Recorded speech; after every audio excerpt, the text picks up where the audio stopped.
जय भोलेनाथ। आप सभी भक्तों का हमारे चैनल आध्यात्मिक कथाएं पर हार्दिक स्वागत है। आज हम प्रस्तुत करने जा रहे हैं सोमवार व्रत कथा, जो भगवान शिव की कृपा और आशीर्वाद प्राप्त करने का एक अत्यंत फलदायी और पवित्र माध्यम है। सोमवार का यह व्रत न केवल मनोकामनाओं को पूर्ण करता है, बल्कि जीवन में शांति, सुख संपन्नता और दाम्पत्य सौभाग्य भी प्रदान करता है। कहते हैं, जिसके सिर पर भगवान शिव का हाथ हो, उसका कोई भी काम असंभव नहीं रहता। तो आइए भक्तों, मन को एकाग्र करें, हृदय को श्रद्धा से भरें और सुनते हैं भगवान शिव की महिमा से ओतप्रोत पवित्र सोमवार व्रत कथा। वीडियो को अंत तक अवश्य देखें, कथा को पूर्ण सुनें, ताकि आपको संपूर्ण कथा का पुण्य व लाभ मिले। सोमवार के व्रत को लेकर मान्यता है कि इस व्रत को करने से भगवान शिव अपनी भक्तों की मुराद जल्दी पूरी करते हैं।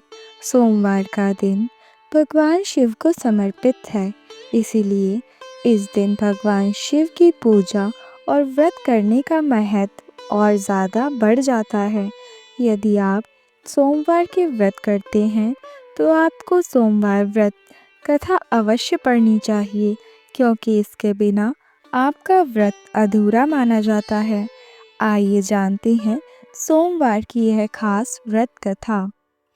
देवों के देव महादेव बहुत ही भोले माने जाते हैं, इसलिए उनका एक नाम भोलेनाथ भी है।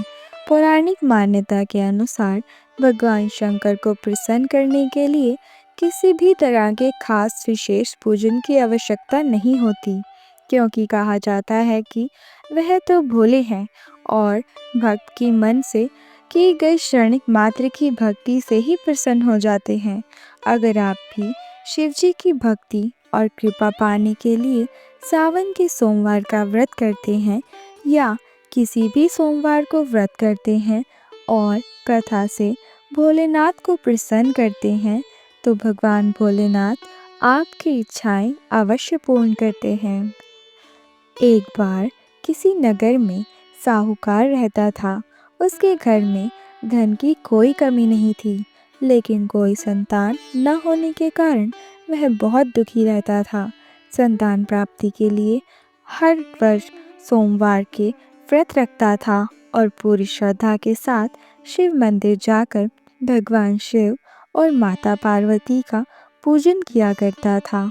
उसकी भक्ति देखकर एक दिन माँ पार्वती प्रसन्न होकर भगवान शिव से साहूकार की मनोकामना पूर्ण करने का निवेदन करने लगी। पार्वती जी के आग्रह पर भगवान शिव ने कहा, हे देवी, इस संसार में हर प्राणी को उसके कर्मों का फल मिलता है और जिसके भाग्य में जो हो उसे वह भोगना ही पड़ता है। लेकिन पार्वती जी ने साहूकार की भक्ति देखकर उसकी मनोकामना पूर्ण करने की इच्छा व्यक्त की। माता पार्वती के आग्रह पर शिव जी ने साहूकार को पुत्र प्राप्ति का वरदान तो दिया, लेकिन उन्होंने बताया कि यह बालक 12 वर्ष तक ही जीवित रहेगा। माता पार्वती और भगवान शिव की बातचीत को साहूकार सुन रहा था, इसलिए उसे ना तो इस बात की खुशी थी और ना ही दुख था। वह पहले की भांति ही शिव जी की पूजा करता रहा। कुछ समय के बाद साहूकार की पत्नी ने एक पुत्र को जन्म दिया। जब वह बालक 11 वर्ष का हुआ तो उसे पढ़ने के लिए काशी जी भेज दिया गया। साहूकार ने पुत्र के मामा को बुलाया और उसे बहुत सा धन देते हुए कहा कि तुम इस बालक को काशी विद्या प्राप्ति के लिए ले जाओ। तुम लोग रास्ते में जहाँ भी जाना, यज्ञ और ब्राह्मणों को भोजन दक्षिणा देते हुए जाना। दोनों मामा भांजे इसी तरह यज्ञ कराते और ब्राह्मणों को दान दक्षिणा देते ही काशी नगर निकल पड़े। इस दौरान रात में एक नगर पड़ा, जहाँ नगर के राजा की कन्या का विवाह था।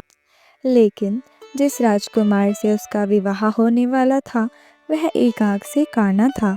राजकुमार के पिता ने अपने पुत्र के काना होने की बात को छुपाने के लिए सोचा क्यों ना उसने साहूकार के पुत्र को दुल्हा बनाकर राजकुमारी से विवाह करा दूं। विवाह के बाद इसको धन देकर विदा कर दूंगा और राजकुमारी को अपने नगर ले जाऊंगा। लड़के को दूल्हे के वस्त्र पहनाकर राजकुमारी से विवाह करा दिया गया। साहूकार का पुत्र ईमानदार था, उसे यह बात सही नहीं लगी, इसीलिए उसने अवसर पाकर राजकुमारी के दुपट्टे पर लिखा कि तुम्हारा विवाह तो मेरे साथ हुआ है, लेकिन जिस राजकुमार के संग तुम्हें भेजा जाएगा वह एक आंख से काना है। मैं तो काशी जी पढ़ने जा रहा हूँ। जब राजकुमारी ने चुनरी पर ऐसे लिखा पाया तो उसने अपने माता पिता को यह बात बताई। राजा ने अपनी पुत्री को विदा नहीं किया, फिर बारात वापस चली गई। दूसरी ओर साहूकार का लड़का और उसका मामा काशी जी पहुंच गए। वहां जाकर उन्होंने यज्ञ करना और लड़के ने पढ़ना शुरू कर दिया। जिस दिन लड़का 12 वर्ष का हुआ उसी दिन यज्ञ का आयोजन था। लड़के ने अपने मामा से कहा कि मेरी तबीयत आज कुछ ठीक नहीं लग रही। मामा ने कहा तुम अंदर जाकर आराम कर लो। शिव जी के वरदान अनुसार कुछ ही देर बाद उस बालक के प्राण निकल गए। मृत भांजे को देखकर उसके मामा ने विलाप करना शुरू किया। संयोगवश उसी समय शिव जी और माता पार्वती उधर से जा रहे थे। पार्वती माता ने भोलेनाथ से कहा, स्वामी मुझे इसके रोने के स्वर सहन नहीं हो रहे, आप इस व्यक्ति के कष्ट को अवश्य दूर करें। जब शिव जी मृत बालक के समीप गए तो वह बोले, यह उसी साहूकार का पुत्र है जिसे मैंने 12 वर्ष की आयु का वरदान दिया था। अब इसकी आयु पूरी हो चुकी है। लेकिन मातृभाव से विभोर माता पार्वती ने कहा, हे महादेव, आप इस बालक को और आयु देने की कृपा करें, अन्यथा इसके वियोग में इसके माता पिता भी तड़प तड़प कर मर जाएंगे। माता पार्वती के पुनः आग्रह पर भगवान शिव ने उस लड़के को जीवित होने का वरदान दिया। शिव जी की कृपा से वह लड़का जीवित हो गया और शिक्षा पूरी करके लड़के का मामा और वह साथ अपने नगर की ओर वापस चल दिए। दोनों चलते हुए उसी नगर में पहुंचे जहां उसका विवाह हुआ था। उस नगर में भी उन्होंने यज्ञ का आयोजन किया। उस लड़के के ससुर ने उसे पहचान लिया और महल में ले जाकर उसकी खातिरदारी की और अपनी पुत्री को विदा किया। वहां साहूकार और उसकी पत्नी भूखे प्यासे रहकर बेटे की प्रतीक्षा कर रहे थे।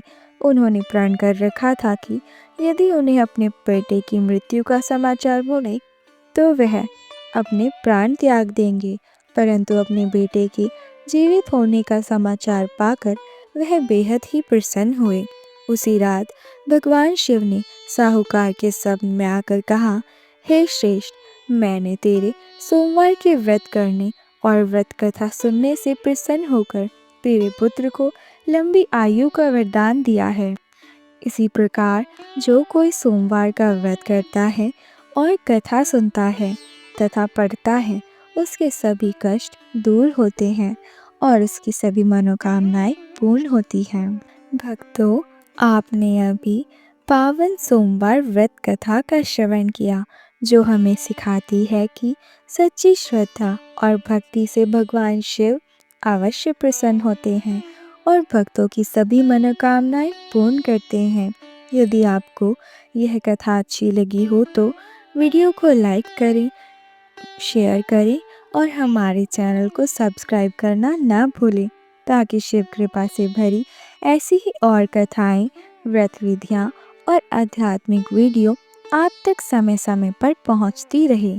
कमेंट में ओम नमः शिवाय अवश्य लिखें और बताएं कि अगली आप कौन सी कथा सुनना चाहते हैं। हमसे जुड़े रहने के लिए धन्यवाद। फिर मिलेंगे एक नई भक्ति से भरी कथा के साथ। जय शिव शंकर। राधे राधे।